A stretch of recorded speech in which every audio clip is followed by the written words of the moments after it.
भाई क्या सच में भूत होते हैं? इस बात को जानने के लिए हम लोग रात को आए थे यहाँ पे, कैमरा चालू करके अपना फोन छोड़ कर गए थे।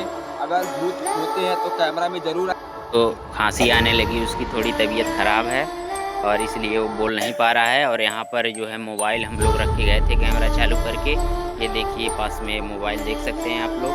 और अभी हम वीडियो अगला दिखाएंगे इसका जो कैमरे में रिकॉर्ड हुआ होगा रात का सीन। और ले ले भाई मोबाइल ले ले।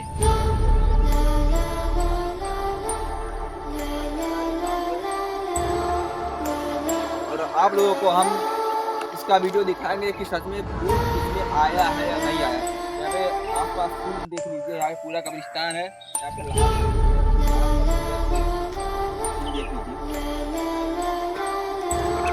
तो और इसी दोस्तों के साथ हम लोग वीडियो में आगे बढ़ते हुए घर पे चलेंगे। उसके बाद आप लोग को हम दिखाएंगे वीडियो में भूत इसमें आया है या नहीं आया है। आप लोग को आज असलियत मालूम पड़ जाएगा भूत होते हैं या नहीं होते हैं। कैमरे में रिकॉर्ड हो चुका है, असलियत कैमरे में रिकॉर्ड हो चुका है, भूत आया है या नहीं आया है। आप लोग वीडियो के माध्यम से आगे देख सकते हैं, हमने उसका क्लिप वीडियो में डाल दिया है। आप लोग देखिए और लाइक करिए, सब्सक्राइब करिए।